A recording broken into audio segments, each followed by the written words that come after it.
become more prosperous.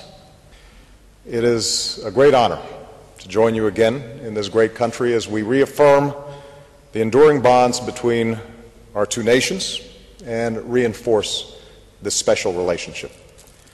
I must say, though, this dinner is a humbling reminder of the fleeting nature of presidencies and prime ministerships. Your Majesty's reign has spanned about a dozen of each, and counting. That makes you both a living witness to the power of our alliance and a chief source of its resilience. Our alliance is a commitment that speaks to who we are.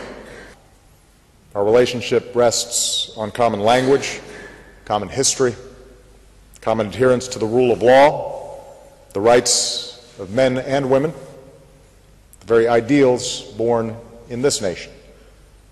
And yet, our relationship never rests. As we approach the 10th anniversary of 9/11, I'm particularly grateful for the solidarity that the United Kingdom has shown to America over the past decade.